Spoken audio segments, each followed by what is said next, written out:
welcome back, everyone. It's been quite some time. We are starting with Parshat Noach. This is Hello. Hey, Marie, how are you? Good to see you. Hello. Um, this parasha is a fascinating one, and it's so easy to kind of get lost in the small stories that are taking place. But in reality, there's a much bigger theme here that I believe the Torah wants us to try to appreciate. And it has to do with two things. Well, several things, not just two things. It has to do with the idea of time, it has to do with speech and technology. And I'm trying to weave these ideas all together, and hopefully you'll walk away with a very interesting new perspective on how we understand the Torah reading of Noach. So Parshat tells us, Ela told Noach, Noach ish tzaddik tamim, that these are the generations of Noach. And Noah was a righteous man. Tamim, he was perfect. Haya bedorotav, in his generation. You all know the famous idea. What does it mean in his generation? Does that mean he wasn't that great in other generations? So the Torah begins by telling us about Noach. And why is Noach important? Why are we even mentioning him in the story? Right? We know it says that he has 3 children. We know that eventually there's a flood. The flood is caused by humanity losing themselves. Torah tells us that the world becomes filled with Hamas, with this hatred and theft and stealing. Becomes a very dangerous world to live in. God wants to erase it, and he says he will bring a mabul, a massive flood, to wipe out the planet and start over and preserve the planet with Noah and his children. Now, let's pause for a minute. We know that at the end of Genesis, at the end of Bereshit, the Torah tells us that Noah was born. Right? It says, "V'yinachem Hashem ki asa et adam be'aretz," and God regretted that He created man on the land. V'yityatzev et libo, and He was saddened. What a terrible, terrible verse. Pasuk tells us that God regretted creating mankind, and He was saddened al libo, in His heart. That means it was an emotional, like, what did I do? A regret almost. V'yomer, and He says, Hashem, emache et adam, I will obliterate man. Asher barati, which I created, mal pnei ha'adama, from the face of the earth, me'adam ad behema, from man until animal, ad remes, va'ad of hashamayim, from the creepy things unto the birds of the sky, ki nechamti, ki asitam, I have regretted what I created. Not an accent, the word nichamti, nechama, has the words nun chet in there for Noach. And Noach matzachen b'nei Hashem, Noach finds favor in the eyes of God. He is unique. Torah tells us over here he was very special. He was an ish tzaddik tamim haya b'derotav, but with all of his righteousness, he still did not have the ability of stopping the flood. As a matter of fact, our Chachamim call it me Noach, the waters of Noach, almost insinuating that it happened because of him. Let's try to understand this a little bit. Noach's father, was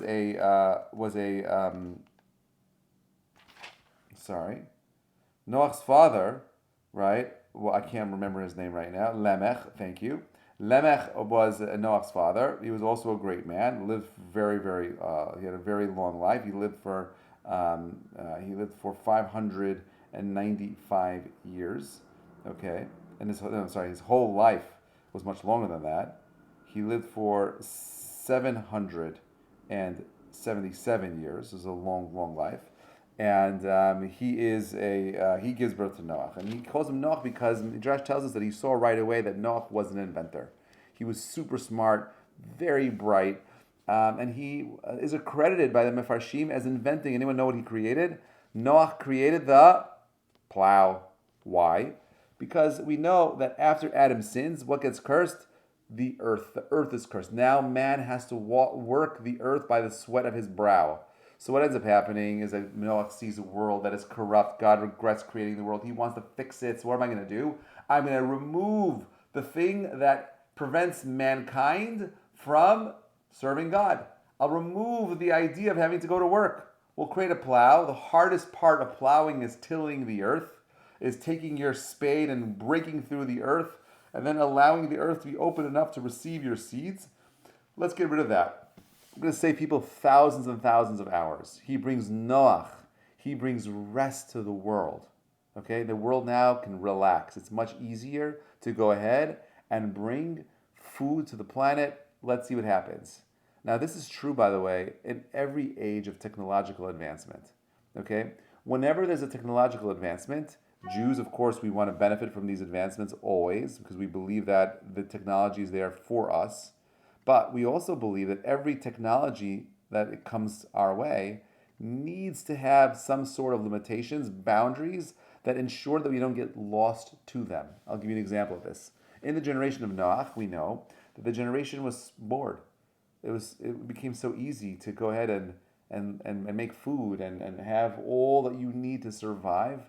People ended up getting haughty, they ended up getting full, and they started wasting their time and doing horrific things. And as a matter of fact, one could argue that Noah's invention of the plow accelerated humanity's plunge into deplorable behavior.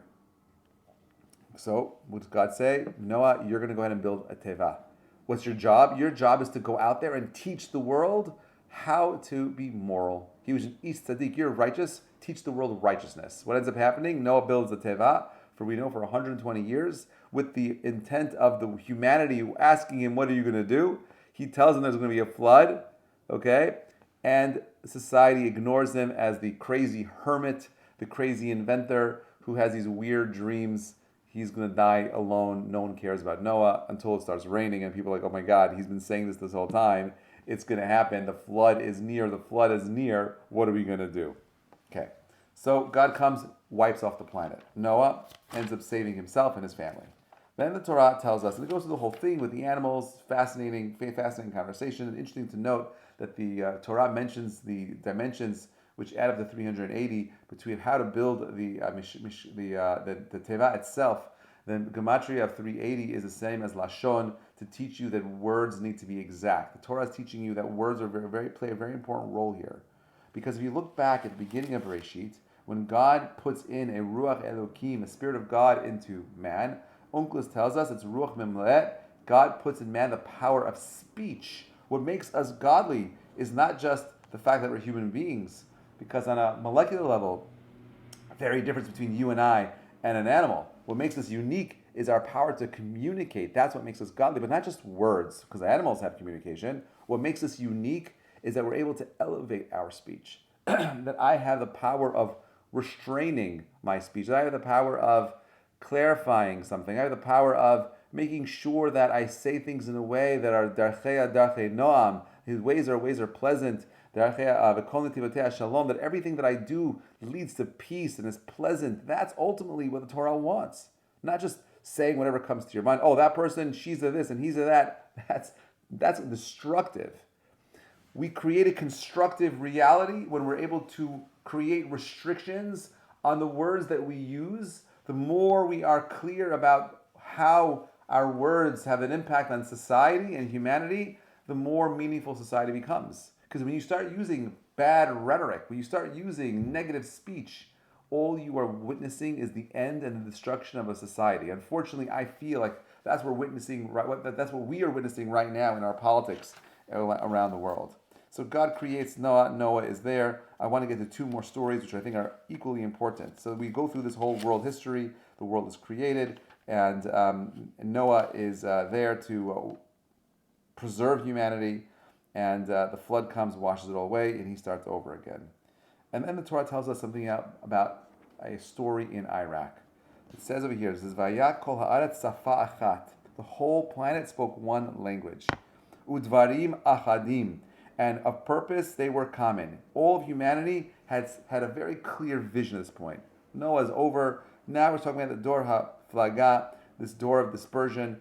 Let's see what happens over here. These are the people that migrated from the east. They found a value, ba'aretz, in the land, Shin'ad, in the land of Shinar, v'yeshu, and they settled there. Vayomeru, ish el re'ehu, and they each said to their friend, Hava nilbana lebeinim, let's go make bricks. This is interesting. Let's go make bricks. V'nisrefa lesrefa, and let's burn them in the fire. V'tihi lehem halavena le'even. Let's go ahead and make these bricks into stone. V'achemar, and the chomer, I guess the cement. Hayalahem, the chomer will be for a mortar. V'yomru hava nivneu lanu. Let us go build Ir umigdal, a city and a tower. Urosho b'shamayim, and its peak its apex, the zenith, will be up in the heavens. V'naseh lanu Shem, and let us make for ourselves a name. Pen nafutz al pnei kol haaretz, lest we be scattered on the whole entire planet. Very interesting. So you have humanity coming together. They're trying to build this massive city with a tower in the middle that reaches all the way up to heavens because they want to make themselves a name. Because they're afraid of being scattered across the planet. Why would they be afraid of being scattered across the planet? What's so terrible about being scattered? Vayerd Hashem, God comes down. God is interested in the affairs of man. He sees this massive tower that's being built, right? That at the ear of the city of Etamigdal, the tower, Asher Banu Bnei Adam, that man came to build. Vayerd et Hashem, and God comes down, Lirot et ear, to see the city of Etamigdal, the tower, Asher Banu Bnei Adam. Vayomer Hashem, Hen am echad usafa echad lekulam. He says these people are with one language, right? V'zeh hichlim la'asot. They are all united, and this is what they come to do. V'ata, and now lo yivatzer mehem. I will, how could I withhold from them? Kol asher yizamu la'asot. Everything they proceed to do. Hava nerda v'nilva shem sefatam. Let's come down and let's confuse their language. What's going on over here? This is a weird story. You have a bunch of people in the east. They're moving eastward. Why is that important? They find the valley. They want to build a city. They want to build a place where these people could get together, right? They speak one language. They're united, and God says this is a bad thing. Let's confuse their language. What were they doing that was so terrible? What was so wrong with this desire to build this nice real estate structure with a city, a mall inside of it, and a big tower on top to get some nice views, to get some penthouses up there? What was so bad? Now, let's ask some basic questions here.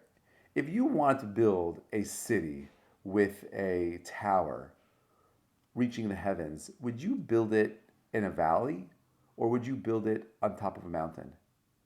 Would you go out of your way to use natural material that you find there, like boulders, rocks, mountains?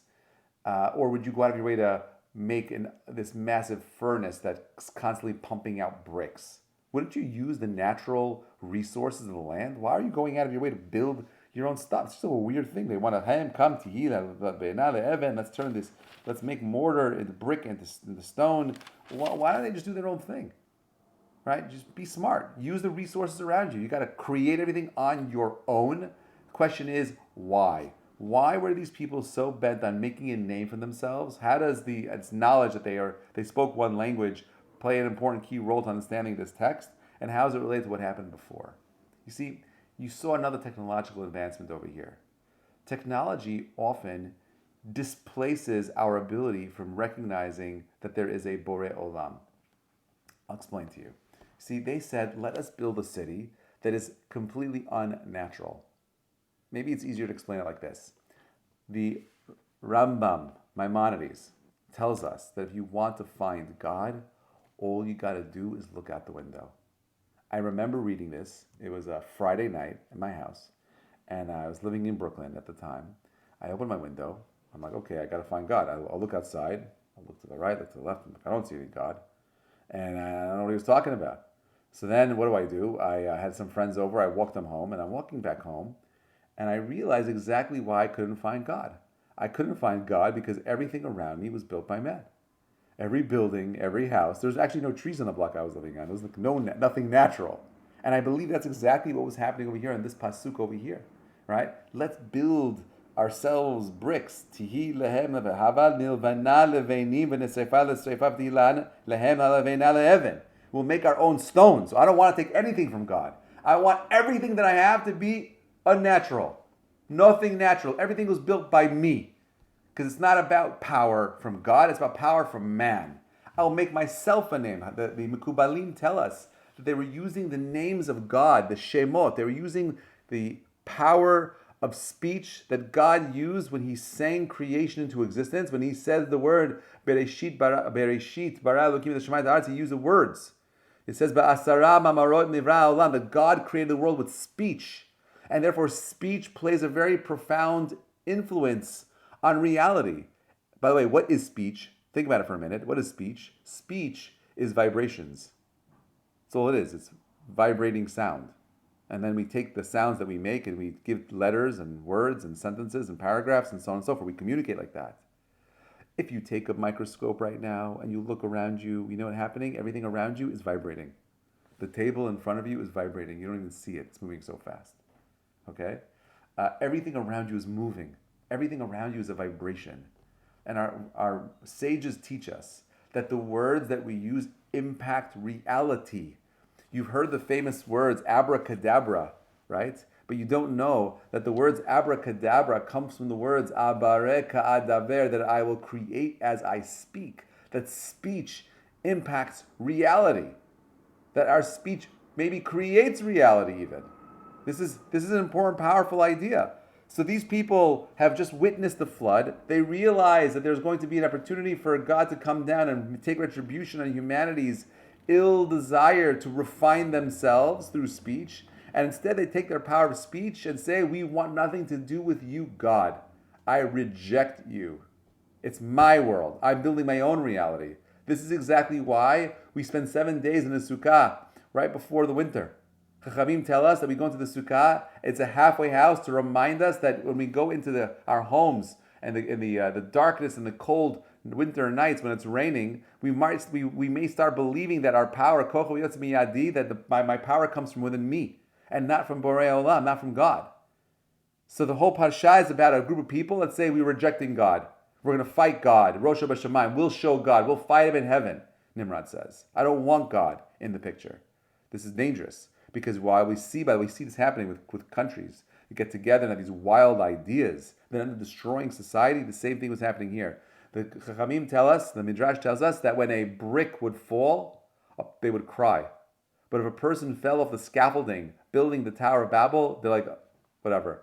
But a brick, that was sad. A human life, no value. Bricks were more valuable than people. What happens to a society where money becomes more important than the citizens living in it? Think about that for a second. Are we there right now here? No. But all too often, how many decisions are lawmakers making based on finances and not based on people? Not based on the reality with boots on the ground, based on the numbers, the profits that are going to be made later.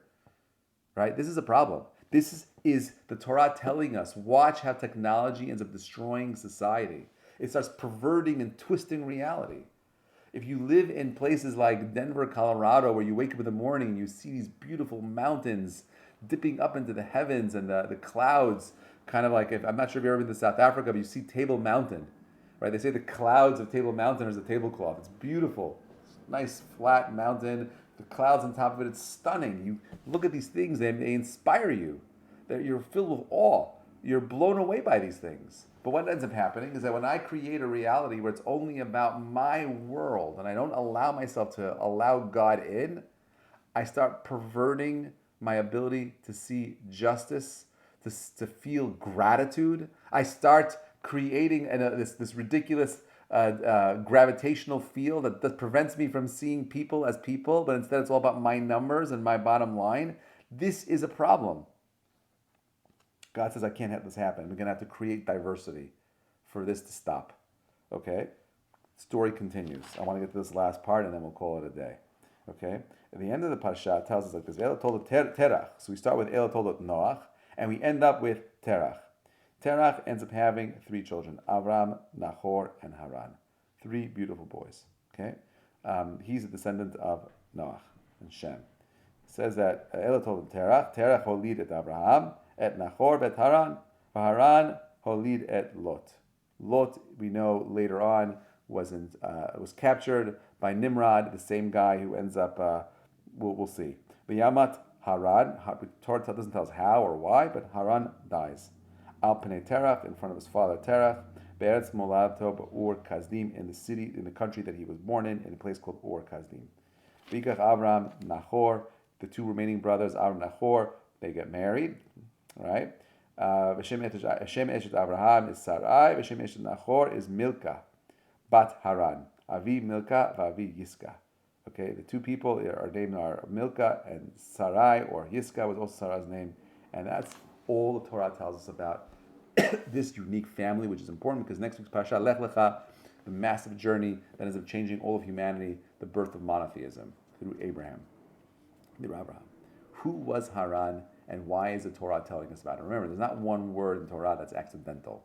Everything that is being written is here to teach you a profound lesson. And the question is, what is the lesson of Terach and his family? Let's double click on the Midrashim. Midrashim tell us that the king of the time, the guy who commissioned the Tower of Babel, his name was Nimrod. By the way, this is fascinating. You could Google this.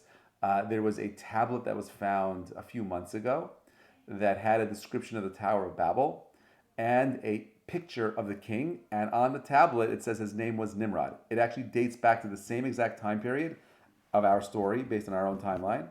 And it has a picture, a description of what the tower looked like, which is very similar to the description that the Midrashim describe of layer and layer and layer and layer of different floors going all the way up into the heavens. Fascinating. And this is an archaeological piece that collaborates or corroborates the story of the Torah's account of the Tower of Babel. And, very important, the name Nimrod is inscribed on the stone. Okay, great. So you have a king Nimrod. The Rashi tells us Nimrod comes from Nimrod. Limrod. He wanted people to rebel against whom? Against God. Later, his name is Amraphel or Amar Pol. He says, leave, like get out of here. He's fall away, like just taking people away. Like people are in outreach, he's in the opposite. Like he's doing outreach to take people away from their connection to God because he was a narcissist who believed that he was a god. Okay, so Nimrod builds this tower and he's going to bring society together for the greater good. I will protect you. Give me power. I'll create a government, a city, and a tower, and you'll have everything you need in this big city tower. You don't need to go outside. Don't worry about Noah's invention, the plow. All the food, everything we'll do together like communism. Pull your power together. I will protect you in my walls. You don't need God. I will be your God. I'm physical. I'm tangible. I'm real. Everything else is crazy. Who do they worship? Fire. That was the fire that Abraham was threatened to be thrown into, or was thrown into and survived. That fire in Ur Kasdim was the same furnace that was being used to make the bricks that these people were trying to control their reality with. What ends up happening? What's the story? What's the backstory? This is fascinating. You're going to love this. The backstory goes like this. Abraham's mother, her name was Talia. Okay, the Gemara tells us her name. She was a very wealthy, came from a very wealthy family, as did Terach, her husband. Nimrod made a decree, like Paro, that any boy that is born under these certain year has to be sent into Moloch, the fire god, to be killed as an offering. Okay? Talia gets pregnant. She tells her husband, Terach, if you touch my kid, I will divorce you and leave you and take nothing from you. Okay? I'm out. She gives birth alone, does not hand the child over, raises him outside of Iraq in some cave, educates him, supports him until he comes back home. They come back home. He's already 12 years old, or 13, depending on the Midrashim, how you understand it. He comes back and starts taking a job in his father's business. His father is an idol worship pusher. Okay, he makes avodah zarah, makes idols, and he's looking at this Abraham. He's like different culture, different reality. Doesn't understand the whole thing with these deities and serving a rock and a stone. He's a very philosophical kid, very bright. And he's like, these people are dumb. You're gonna worship. You're gonna give a gold to a piece of wood that I just carved, or a piece of stone. Like, what are you nuts? He's like, that's what you people are doing here. Like, I was outside of society. I came back to this. He's like, these people. He sees an old lady coming into the store saying, I want to buy this avodah zarah. This is one. He's like, you want to buy this one? He's like, how old are you? She's like, I'm 70. She's like, I just made this 5 days ago. What are you gonna do? She's like, I'm gonna worship it. And you're going to pay me money to work? She's like, these people are crazy. What does he do? Takes a hammer, you've heard this before, smashes everything, puts the hammer in the biggest idol in the shop. Dad comes home and says, what's going on? He said there was a war of the gods, and the big one won. Terach says, what are you, an idiot? Get over here. And he takes him to jail. He gets his own son arrested. Abraham goes to jail because Terach snitches on him. Okay? And we know what happens with snitches. They get stitches. Right? So, no, he doesn't do anything with his dad, but Abraham ends up going to jail, and who is the judge, the Lord presiding over this? Nimrod. Nimrod says to Abraham, oh, you did this? He saw this as a massive threat to his power. He believed that if there was the only monotheism that was around was a monarchy. There's only one power, and it was his power. The idea of there being one God had to be eradicated immediately. It was a threat to the whole world order that he had created. So he says to Avram, listen, I will let you live on condition that you tell me which God that you believe in. He says, I believe in God, the God of gods. He says, no. He's like, tell me which God, which one of my gods do you believe in? You worship one of my gods right now, and I will free you and your family. Now, what ends up happening is the whole family now is arrested. Like if you think about like the KGB coming to your house, you find that one kid is breaking the rules. Everyone comes in for interrogation. The whole family is being interrogated. Nahor, Haran, and Abraham, Terach, they're all there. So Nahor is looking at this and he says, this is crazy. Like my brother's going to go to jail. My brother's might die for this. So he says, listen, if you don't worship one of my gods, I'm throwing you into the fire. Nahor's like, don't worry about it. I believe in your gods. Don't worry about it. I'm good. Haran says, I don't know yet. Let me see what happens to Abraham. He's uncertain. I'm not sure what's going to end up happening. So Haran ends up waiting. Now Abraham says, oh, you want me to worship the sun? Okay, I'll worship the sun. But maybe I should really worship the clouds. Because the clouds, they have the power of blocking out the sun. He says, okay, Nimrod, go ahead, worship the clouds. No, but maybe I should worship the wind, because the winds can blow away the clouds. So he says, okay, maybe I should worship the mountains, because the mountain, and he keeps going over and over again, breaking it down for him. And Terach's frustrated, says, just throw him into the fire. He's thrown into the fire and he's saved. However you understand it. The cool part of the oven, he's miracle. I don't know how you understand it. To me, he's saved. Okay? Haran sees this and says, I believe in what Abraham believes. He's thrown into the fire and he's burnt and dies. Why? Noble thing. This is very powerful. Ready? Haran represents individuals that can't make up their mind. They're stuck. They're ambivalent. I'll go whichever way the wind takes us. This is not a Jewish concept. In Judaism, you got to be clear. You want to use technology? How are you using it? Do you have a strategy how to understand the implications of the use of this technology? You don't understand it, it'll destroy you. Haran's the guy in between. The Maharal tells us the word Haran is made of three letters. He, Resh, Nun.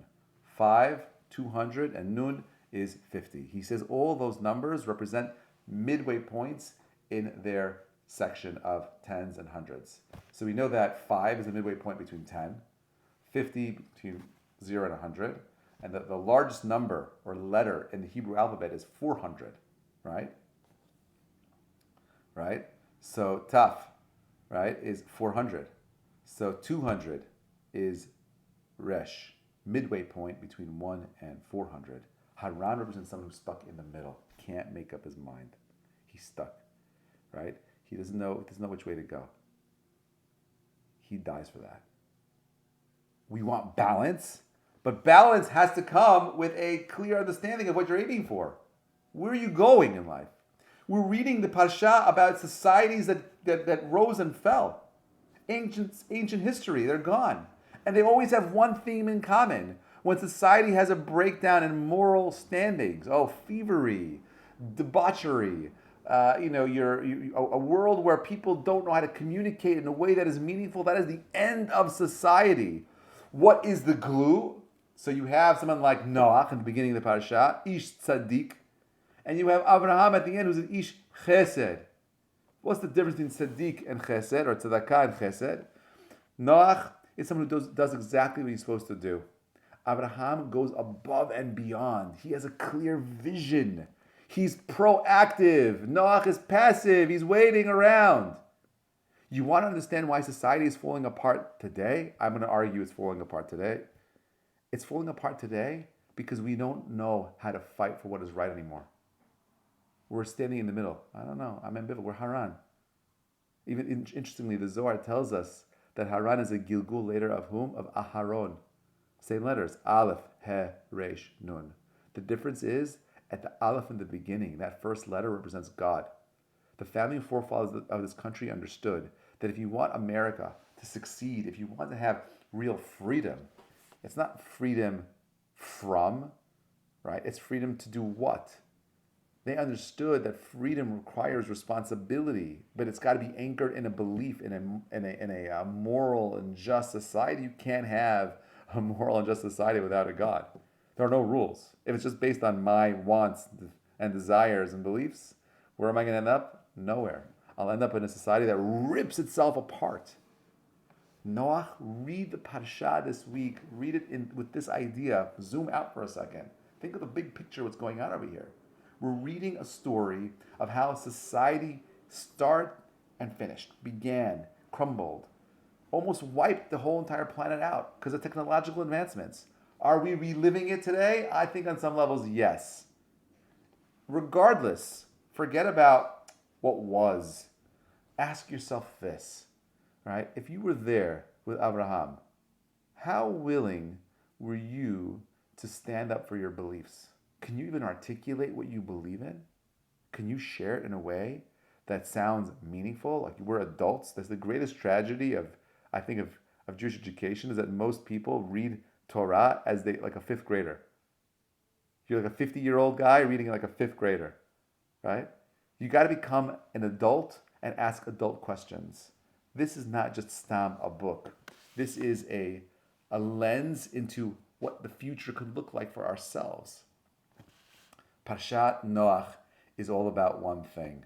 It's all about taking responsibility. If you're not willing to take responsibility, if you don't have clarity for what you stand for, what you believe for, you will fall for everything. And even worse is that you will be part of a society, a system that has failed its children and grandchildren, will rob it of the moral standing necessary to build a bigger, better, greater future for tomorrow. Don't become complacent. Don't be Noach. Don't rest on your laurels. Don't allow technology to get in the way of your personal development. Instead, use it as a superpower. You know how you get there, by the way? Very easy. Clarify your vision for yourselves. Where are you going? If you don't have a clear picture of who you want to be and where you're going, you will forever remain stuck where you are. For most people in Noach's generation, they were stuck in the mud. Later generations, they were also stuck carrying bricks, building cities, giving up their freedoms to some king who had these ridiculous ideas of power. It's burning their own children for peace and tranquility when it was just about one guy who wanted to be worshipped. If you don't have clarity of who you are and where you're going, my friends, you will forever be lost. Wishing you a Shabbat of clarity, a Shabbat where you're able to look into the Parsha itself and recognize that we are part of the generation of abundance, and it's all here not to become more lazy and complacent, but lehefech, to become individuals that spend time in investing in asking the right kinds of questions necessary to build better selves and Bezrat Hashem, a better future. I'll take questions right now. Shabbat Shalom, everybody.